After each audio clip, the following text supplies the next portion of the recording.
কেমন আছো? আমিও ভালো আছি। তোমাদের কাছে একটি সুন্দর টিপস নিয়ে চলে এসেছি। সেটি হচ্ছে তোমাদের অবশ্য অনেক অনেক কাজে লাগবে। তোমরা কি করবে, তোমাদের একটি টিপসটার কথা আগে ফার্স্টে বলি।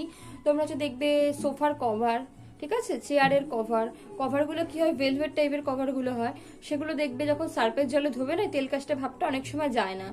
মানে চকচকে যে নতুন যেরকম চকচকে পরিষ্কার, সেই চকচকে পরিষ্কারটা কোনো মতেই হয় না। হয়তো পরিষ্কার হয়, সবার বাড়িতে হয় সার্ফ দিয়ে ধুলে, কিন্তু চকচকে পরিষ্কারটা হয় না। ঠিক আছে, আস্তে আস্তে ধুতে ধুতে ঘষতে ঘষতে সেই জিনিসটা কালারটা একদম পরিবর্তন হয়ে যায়। তো আমাদের বাড়িতে যে যখন হচ্ছে সোফার কভার বলে, চেয়ারের কভারগুলো নোংরা হয়ে যায়, তেল কাস্টে হয়ে যায়। দেখো পিঠে টিঠে তো সবসময় না তেল লাগালেও সেই তেল তো শরীর থেকেও বেরোয় না, কোনো সময় আমরা হেলান দিয়ে বসলে সেই কভারটার মধ্যে নোংরা হয়। ছোট ছোট বাচ্চা সবার বাড়িতে আছে, সবাই বাচ্চাগুলোও নোংরা করে। তোমরা কি করবে, যখন সোফার কভার, চেয়ারের কভার, তখন তোমরা যেগুলো কাচবে, কাচার আগে তোমরা কি করবে, তো সার্ফ তো দেবে, সার্ফের মধ্যে কি করবে তোমরা অল্প একটু পরিমাণে না ব্লিচিং পাউডার দিয়ে দেবে। হ্যাঁ, ব্লিচিং পাউডার দিয়ে ভালো করে নাড়িয়ে চড়িয়ে নিয়ে ওই সোফার কভার, চেয়ারের কভারগুলো না ওতে ভিজিয়ে রাখবে 5 মিনিট মতো।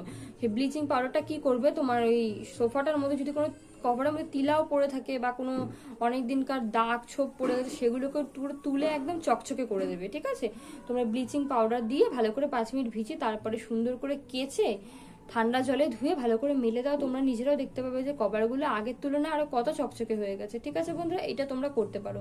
আর তোমরা যদি এটাও না করতে চাও, তোমরা যদি ভাবো যে না ব্লিচিং পাউডার কোথায় পাবো, এটা একটু কষ্টকর হয়ে যাচ্ছে, তোমরা তাহলে কি করবে, তোমরা হচ্ছে হালকা উষ্ণ গরম জল করবে। ঠিক আছে, একদম হালকা উষ্ণ গরম জল করবে। তার মধ্যে তোমরা দিয়ে দেবে হচ্ছে 2 চামচ মতো, মানে তোমাদের কভার বুঝে, যদি অনেক হয় তাহলে একটু বেশি, এরকম 2 চামচের কথা, মানে ছোট চামচে 2 চামচ মতো ভিনিগার দিয়ে দেবে, দিয়ে ওর ভিতরে সার্ফ দেবে।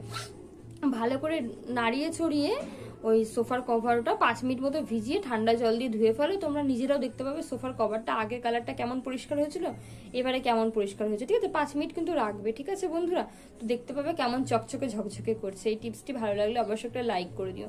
কেন আমি ভেবেছিলাম যে ব্লিচিং পাউডার দিয়ে করে কেমন হয়, বাড়িতে করেছিলাম আরো বেশি চকচকে হয়ে গেছিল। তারপরে আর একদিনকে আলাম ব্লিচিং পাউডার দিয়ে করেছি, এবারে একদিনকে ভিনিগার দিয়ে করে দেখি কেমন হয়, তারপরে বন্ধুদের কাছে শেয়ার করব।